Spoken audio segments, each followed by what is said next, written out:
क्या बूथ बवाल की वजह यह है कि बीजेपी कार्यकर्ता मंत्रियों के कामकाज से असंतुष्ट है। इस पर जवाब आपका मिला और जवाब के मुताबिक 70% दर्शकों ने माना है कि असंतुष्टि यहां पर पूरी तरह से है। खंडेला साहब, इस असंतुष्टि को दूर करने का विकल्प हो सकता है या तस्वीर ऐसी ही रहने वाली है? देखिए, मैं कह रहा हूं अगर 70% है जबकि 80 लाख तो कार्यकर्ता हैं यानी सदस्य हैं, और उसके बावजूद 70% ये कह रहे हैं। एक बात। दूसरी बात, जितने भी आपने बाइट दिखाई या जितना भी आपने विजुअल दिखाया, उसमें सारे कार्यकर्ता कूद कूद कर ये कह रहे हैं कि हमारा काम नहीं हो रहा। और एक भी कार्यकर्ता ने ये नहीं कहा कि हमारा काम हो रहा है। ये सब बातें गलत कर रहे हैं। एक बात। दूसरी बात, मैं कह रहा हूं आप ये कह रहे हैं, ये बहुत अच्छी बात है और मैं दादी साहब को बधाई देता हूं कि इतना बड़ा ऑर्गेनाइजेशन आपने किया, चाहे अव्यवस्था रही कोई बात नहीं। लेकिन मैं आपसे दादी साहब पूछना चाह रहा हूं, अश्वनी जी, कि डिजिटल इंडिया और 0-0 का दौरा, गांव-गांव का दौरा, ये कोई कहीं तारतम्य है क्या इसमें? तो डिजिटल इंडिया के जमाने में क्यों टाइम खराब कर रहे हो आप?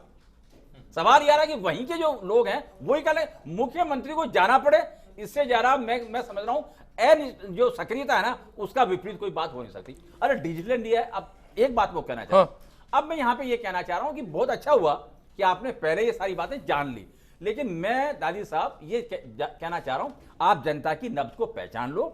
पुराने वाली जनता नहीं रही है, वो बेबाक है, सूचनापूर्ण है, वो अपने मन की करती है, जो दिखता है उसको जना वो कहती है। मनीष गौदा साहब, क्या ये चेतावनी वाली कंडीशन है? बिल्कुल है।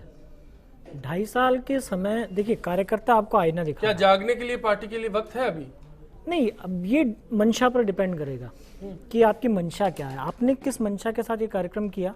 पहली बात तो ये, उसको सुधारने की मंशा आपकी है कि नहीं, उस पर डिपेंड करेगा। यदि करना चाहते हैं तो 2.5 साल का समय है अभी, ऐसा कोई दिक्कत नहीं है। आप 160 आए थे, हो सकता है 105 पे रह जाएं, लेकिन फिर भी सरकार बना लेंगे, तो उसमें कोई दिक्कत नहीं है, समय है अभी। और यदि उस मंशा के साथ किया गया है कि हमको सुधार करना है और इसीलिए हम पहले कर रहे हैं, कांग्रेस ने कभी एक्सरसाइज नहीं की, कांग्रेस की एक्सरसाइज, और इसीलिए कांग्रेस 156 से 56 पर आई, फिर 96 से 23 पर आई, कभी भी नहीं किया। ये नतीजा कांग्रेस ने हमेशा भुगता है इस चीज को, कांग्रेस जब भी रही पिछले इन सालों में।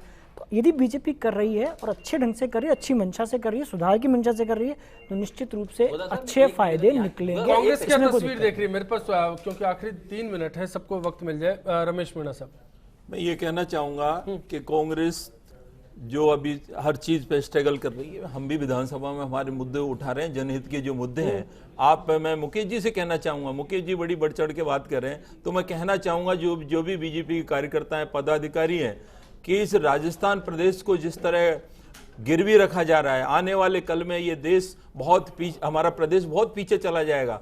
आज बिजली के निजीकरण की बात करें तो ये आम आदमी के लिए बात है, हर पार्टी के कार्यकर्ता के लिए बात है, क्योंकि हमारा जो परियोजनाएं प्लस में चलने वाली हैं, जैसे आप छबड़ा परियोजना की बात करें, आपके काली सिंध परियोजना की बात करें, कोटा थर्मल की बात करें, इतने जो हमारी विद्युत परियोजना है, उनको निजीकरण एक पर्टिकुलर आदमी को देने का भी जो विचार जो सरकार का मुखिया कर रहा है, बिल्कुल इस प्रदेश के लिए बहुत घातक होगा। और जो निजीकरण जो करने का जो प्रयास अन्य विभागों में किया जा रहा है, हाउसिंग बोर्ड था, चलो अच्छा काम नहीं कर रहा, उसको सुधारे, लेकिन सरकार की मंशा उन जमीनों पर है। और इसी तरह आप पर्यटन विभाग बंद पड़ा हुआ है, आपका पीडब्ल्यूडी में भी कोई काम नहीं हो रहा। जो निजीकरण की जो व्यवस्था है, जैसे एक बात अभी परसों पढ़ रहा था मैं कि जनसंपर्क विभाग को भी निजी हाथों में सौंपा जाएगा, कोई ब्रिटिश कोई बोस्टन जो कंपनी है। तो इस तरह का जो वातावरण प्रदेश में बनाया जा रहा है कि निजीकरण के माध्यम से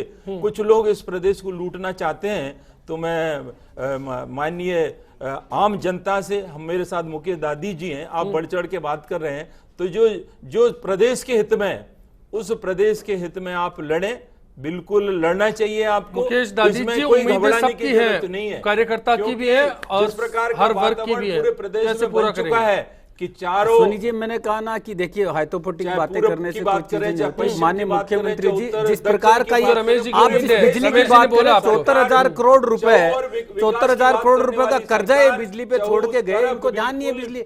आज आरोप छोड़िए, वो तो आपको सजेशन दे रहे हैं, रमेश जी सजेशन दे रहे हैं। मैं आपको कह रहा हूँ, मैं सुझाव ही मान रहा हूँ, अगर सुझाव नहीं मानते तो हम 2.5 साल बुरा है, 2.5 लाख कार्यकर्ता नहीं जाते। इसलिए रमेश जी, आप तो रमेश आपके जी, भारतीय रमेश जनता जी, पार्टी का रमेश कार्यालय जी, आज- यहाँ लाखों लोगों की भीड़ लगी होती है इस कार्यालय कभी पे। कभी नहीं रही है, काम कभी होता आपके है। यहाँ भी अरे नहीं रही, काम इसलिए होता इसको ही इसमत नहीं है। मानिए, इस बात ये- से मत ये जोड़िए। आपके राज- लोकतांत्रिक व्यवस्था में जब चुनाव आएगा राजकुमार 2018 का, रनवाजी ने कहा है आप कि आपके सदन सामने सभा होगा को उस बंद कर समय। देना चलिए, चाहिए। ये बवाल है इसलिए- बूथ बूथ से लेकर और बिग फाइट तक जारी है। फिलहाल के लिए इतना ही। सभी का बहुत बहुत शुक्रिया।